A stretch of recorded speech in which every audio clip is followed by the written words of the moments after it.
नमस्कार दोस्तों, आप सभी का स्वागत है ग्लोबल दिशा पर।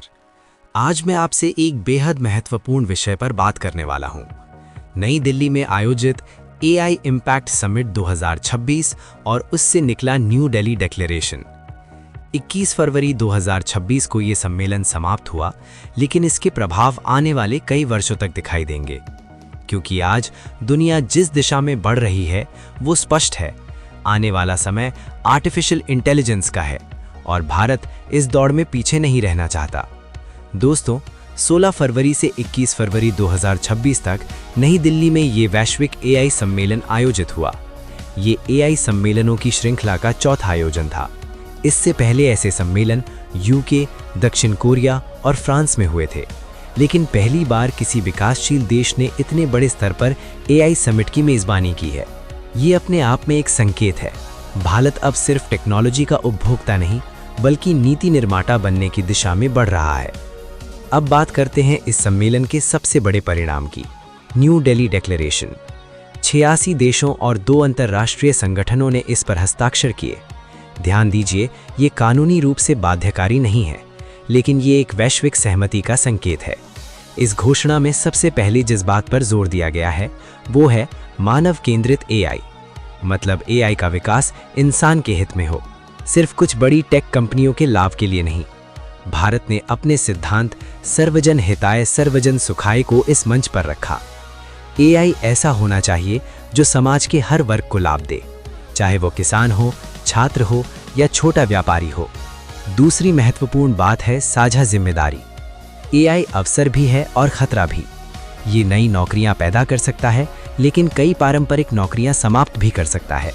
इसलिए सरकार, उद्योग, शोध संस्थान और समाज सभी को मिलकर काम करना होगा। इस घोषणा में एक 7 चक्रा फ्रेमवर्क भी प्रस्तुत किया गया।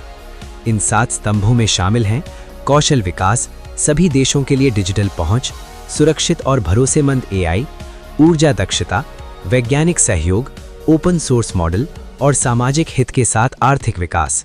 ये स्पष्ट करता है कि भारत एआई को केवल आर्थिक शक्ति नहीं, बल्कि सामाजिक परिवर्तन का माध्यम मानता है।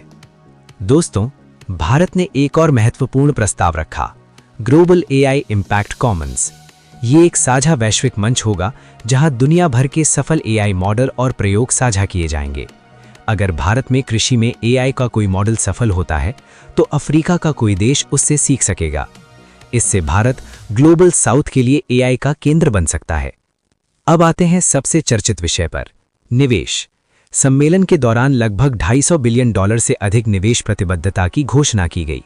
लेकिन एक बात स्पष्ट कर दूं, ये सरकारी निवेश नहीं है, ये निजी कंपनियों की प्रतिबद्धता है। अडानी समूह ने लगभग $100 बिलियन, रिलायंस ने लगभग $110 बिलियन और माइक्रोसॉफ्ट, गूगल जैसी कंपनियों ने भी निवेश की घोषणा की। साथ ही $20 बिलियन का डीप टेक वेंचर फंड भी घोषित हुआ। लेकिन घोषणा और वास्तविक निवेश में अंतर होता है। असली परीक्षा क्रियान्वयन की होगी। ये निवेश कहाँ होगा? सबसे पहले डेटा सेंटर। एआई को चलाने के लिए भारी कंप्यूटिंग पावर चाहिए। इसके लिए बड़े स्तर पर डेटा सेंटर बनाए जाएंगे। दूसरा, हाई परफॉर्मेंस कंप्यूटिंग और जीपीयू क्लस्टर। तीसरा, सेमीकंडक्टर और चिप निर्माण। भारत अधिकतर चिप आयात करता है।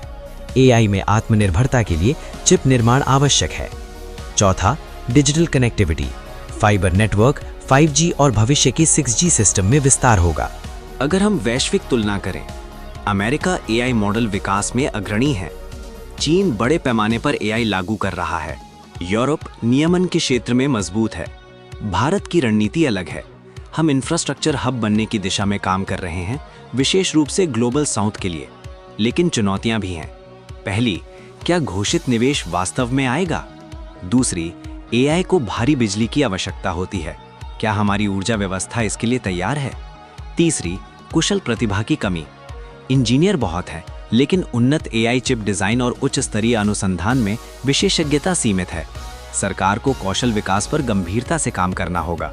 दोस्तों, एआई इम्पैक्ट समिट 2026 ने एक स्पष्ट संदेश दिया है कि भारत अब एआई की वैश्विक चर्चा में पीछे नहीं, बल्कि केंद्र में खड़ा है।